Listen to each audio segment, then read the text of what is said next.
Hanratty'S Huddle. I'm Rob Adams, and I'm definitely not the Hanratty in question.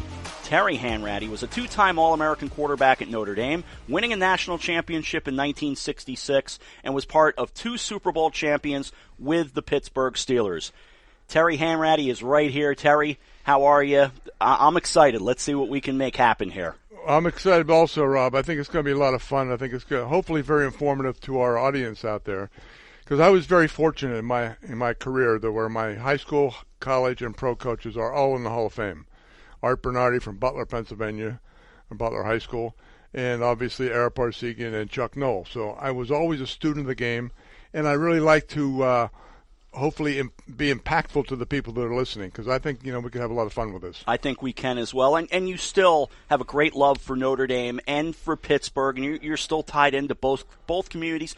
But in talking with you, you know sports at large as well, so there's a lot of things we can dive into here. Well, I think that's my first love was baseball, right, and my second love was basketball.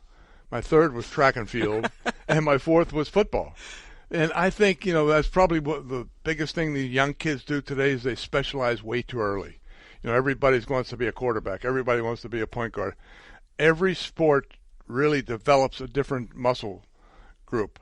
So you really have to play all sports in order to keep that, to be a true athlete and go on to, eventually you'll find out which is going to be your sport. So that's when you got to wait till at least high school. I think as someone who has broadcast high school and youth sports and pros as well, I agree with you. Watching high school athletes specialize, that concerns me in part because you're taking away from the experience of high school. Live it.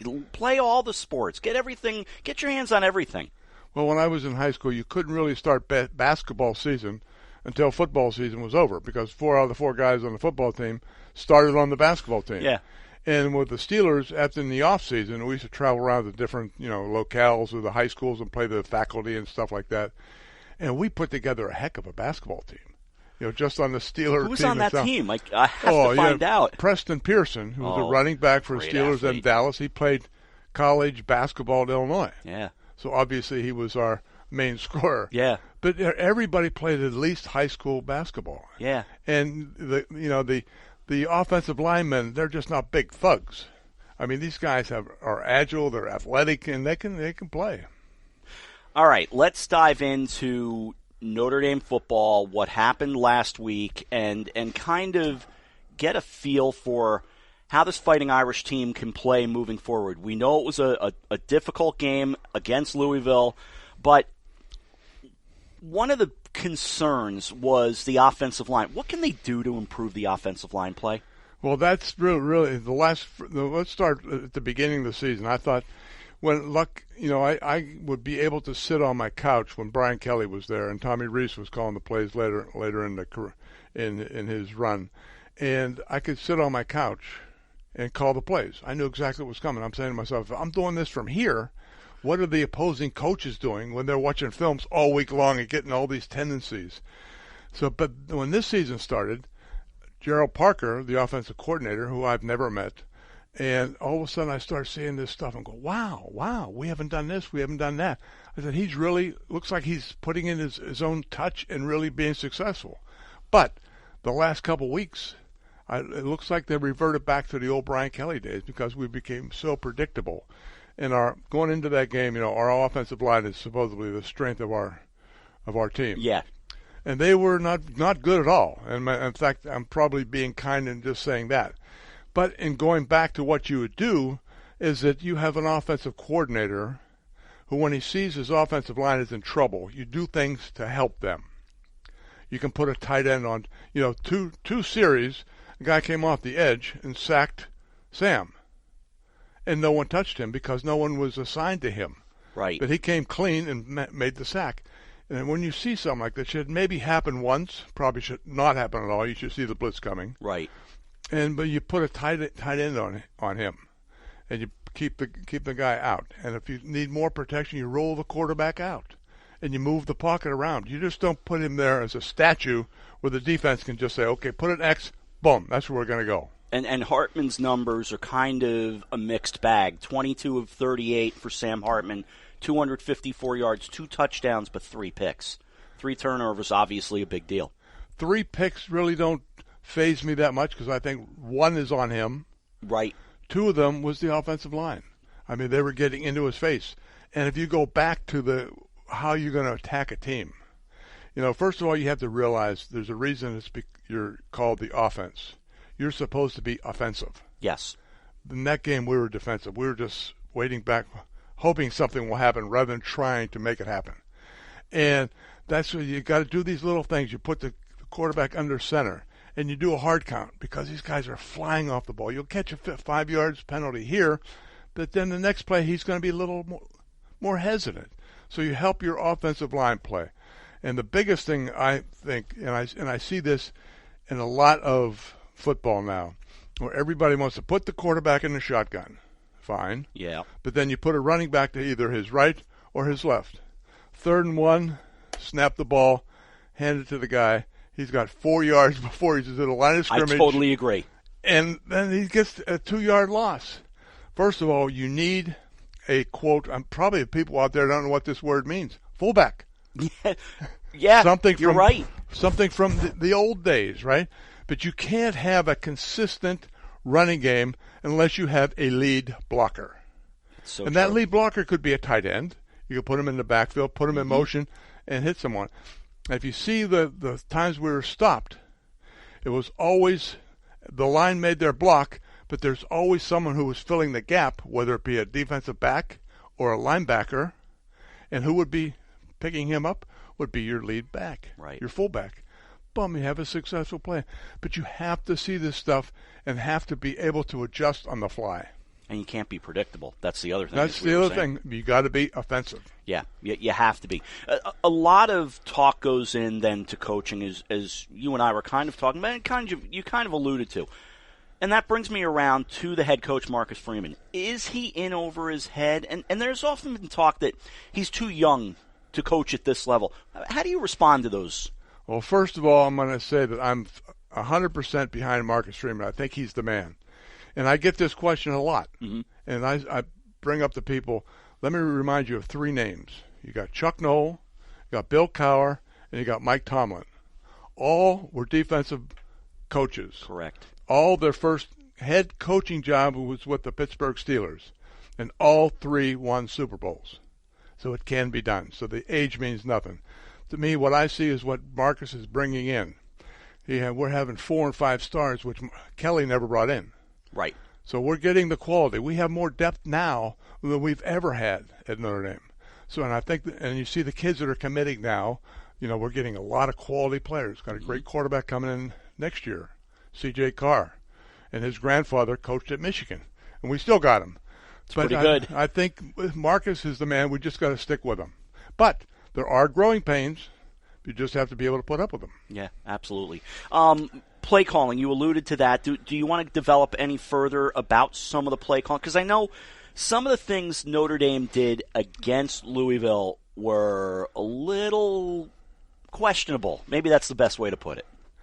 Well, probably the biggest. You're being, again, very kind. I'm trying. Sometimes Marcus has to be called out, too. Yes. And that 4th and 11 on your own 35-yard line with over 8 minutes to go in the game was, I think, probably one of the worst calls hopefully he'll ever make.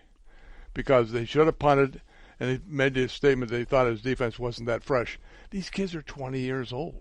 Yes. They should be fresh. And they're in a big game, and they're in a fight of their life. They're going to go in there and play for you.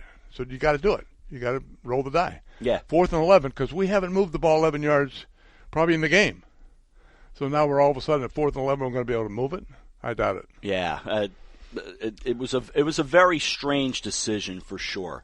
So you've got a Notre Dame team now. They're 5-2.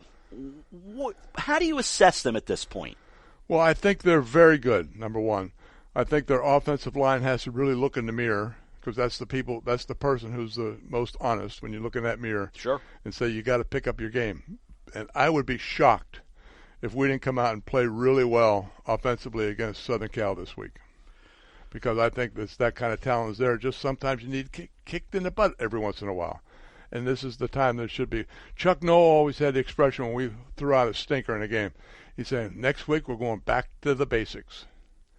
Blocking and tackling. That's the other thing. We're probably one of the worst tackling teams What brings that out? I mean, you have to practice this stuff.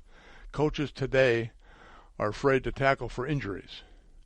You can't be afraid. Once you're afraid, then that's when you're going to have your injuries.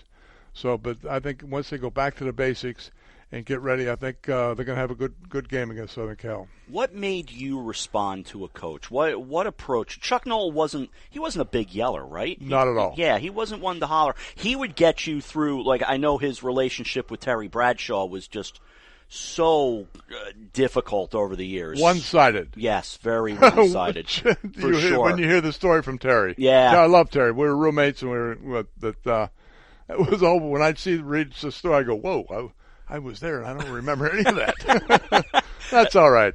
Why let the truth get in the way of a good story, right? Absolutely. And I love Terry Bradshaw as well. But Chuck Noll was, he could get to you through different ways. What worked for you? What got through to you? Chuck really, it was different. We called our own plays. From the day I stepped into the Steeler camp in 1969, Yep. From our first game, I was in the huddle calling my own game. And he let you make mistakes. And he was very good about correcting them. And you had a good relationship. Chuck was also the quarterback coach, so we were always in meetings with Chuck. So we knew we were an extension of the head coach. And we pretty much knew. Every once in a while he would send in a play, and you didn't have to call it. If you didn't like it, you call something else. But he wanted to explain why it wasn't run. Yeah. So he had to have some theory behind it. It wasn't just, picking out of a bag. But, no, Chuck was he was not warm and fuzzy. No. To anybody. I mean, that was his personality. But it was a great drafter, and he knew that he wanted to build toughness. And what he did, to build a football team, no matter what level you're talking about, you either start with your defensive line or your offensive line. Forget about the quarterbacks and the running backs and the receivers and the defensive back. Because if I have an offensive line and I possess the football, you can't score. Right. And the same thing with defense. If I get after you, you're not going to be successful. Then you start expanding from there. And that's what Chuck did. He started, first draft with Joe Green. A pretty good one. Yeah. He was okay. But that's what you got to do. You have to build from within. It's not glamorous. Most coaches say, I want to get that quarterback. I want to get that Heisman Trophy winner. I want to get this. They'll bring in fans. You're not going to bring in fans if you're not winning. Yeah. So it's a touchy situation. And if Chuck Noll is looking at today's Pittsburgh Steelers, he's worried about the offensive line. I know that's my concern with the Steelers right now is the line. That's the whole thing. I mean, I haven't seen a quarterback yet, anybody at any level, who's successful without a great offensive line. You look at all the Super Bowls. Yeah. Look at all the teams that at least played in the Super Bowl. One thing they all had in common was their offensive line. Mm-hmm. I mean, they all had. Then you start working from there. And the same thing with the college. Who's in the world? Look at Alabama.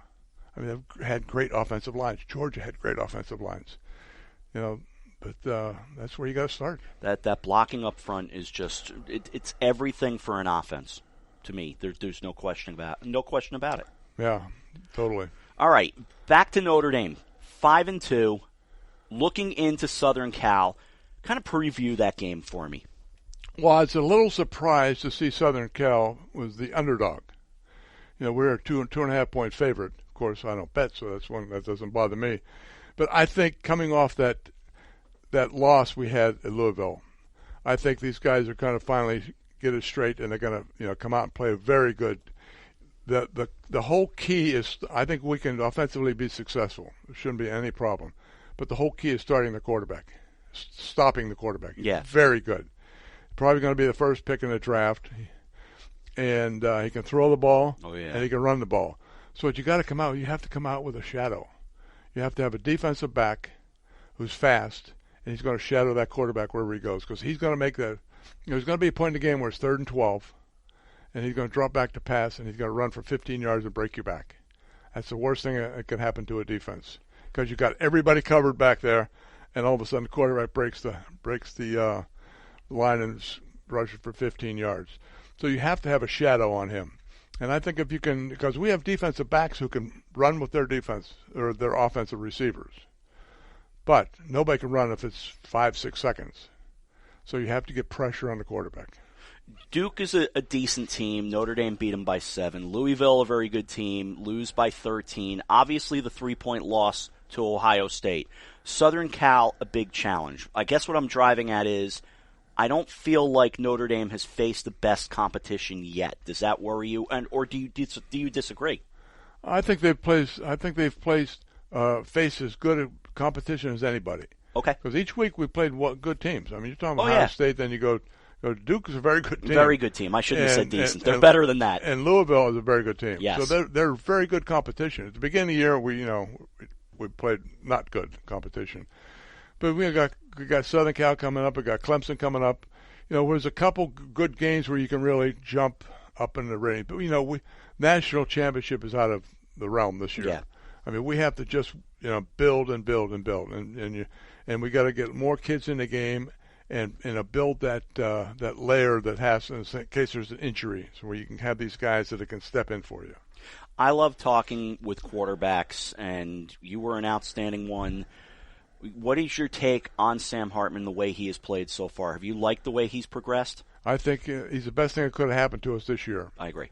I think he's done a great job, and he won the Duke game. I mean, he just made some phenomenal plays towards the end there. And we haven't really protected him as well as we should have. Again, it goes back to the offensive coordinator. I agree. If you're getting the pressure, you got to have movement with the quarterback. Roll him to the right, roll him to the left. Get away from all that pressure. And that's easy to do because you're just blocked down on the widest guy and let him roll out. Now you're putting the defensive backs in a tough position because now they have to run with the receivers for a couple more seconds. And that's tough. Does home field advantage still matter? You're playing at Notre Dame this Saturday. Does that still matter? It does. It really, especially in these big games. Yeah. I mean, that crowd is going to be crazy. For the Ohio State game, I guess you couldn't hear yourself think. Yeah. And, there's 80,000 seats there now. And I think it'll be a big thing. Now I just heard it's supposed to have rain. Which again, I hate rain. As a quarterback, I used to wake up in the morning and look outside and go, is there any clouds? Like, oh no! You knew you'd be handing the ball off a lot. Here comes a wet ball. yeah, absolutely right. So when you get right down to it, you feel comfortable going into this game with Southern Cal? I did not feel comfortable last week. Oh, you didn't? No, I told a couple of my buddies. I said, this Louisville scares the hell out of me.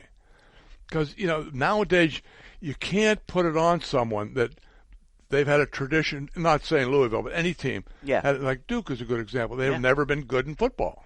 They've been average, but never to this point. Never this. But now, with the portal, you can go out and get yourself a half a dozen, 12 guys that could help you immediately. And that's what you can't underestimate any team out there because the portal is bringing them up a notch.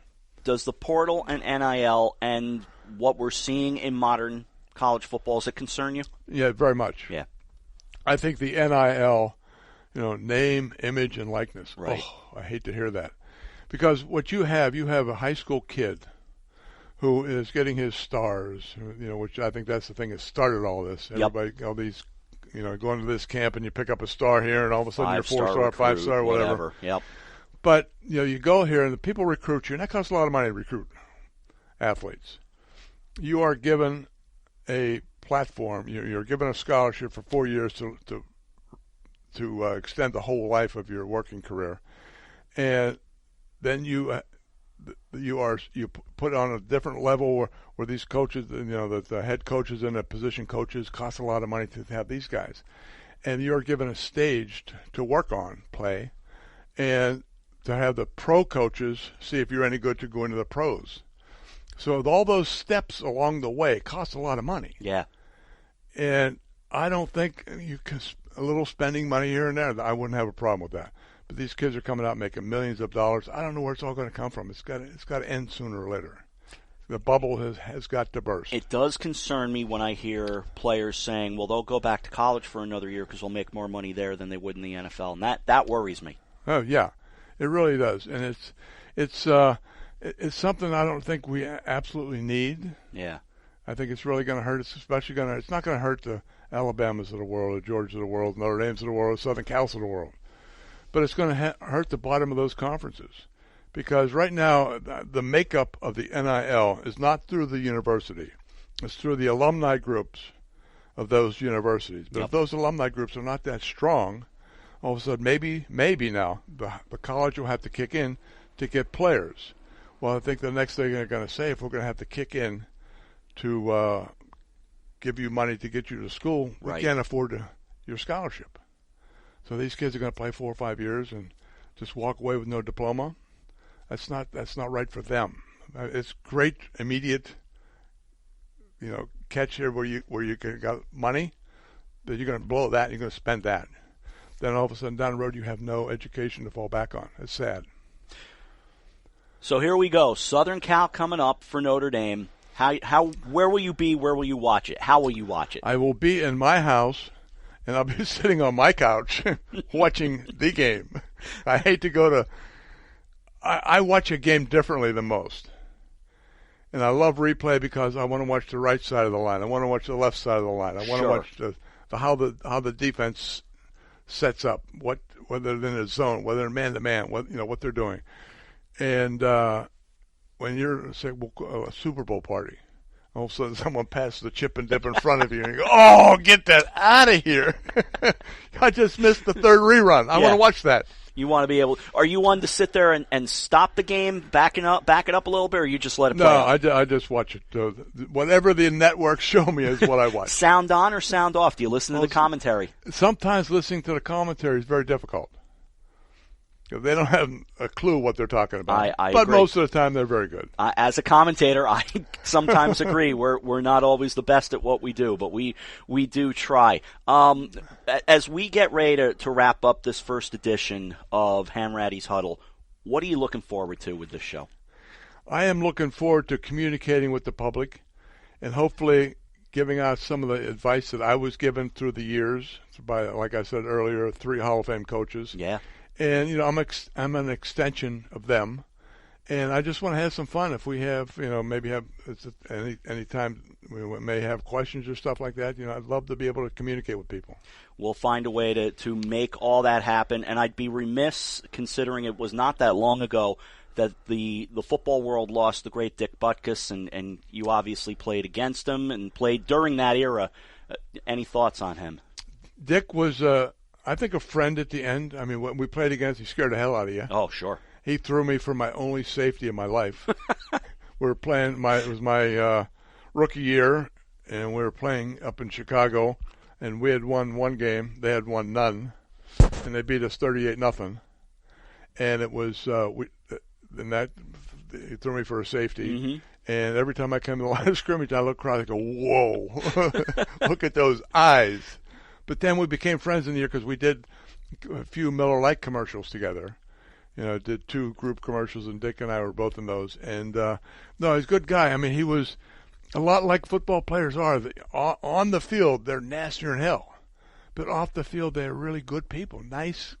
You let them hold your baby. Yeah. They're nice people. But all business on the field. Once they cross those lines, they're ready. That was the bottom line. I think we've had a great start to this, and I'm excited to see where it goes. Rob, I'm looking forward to it. Should be fun.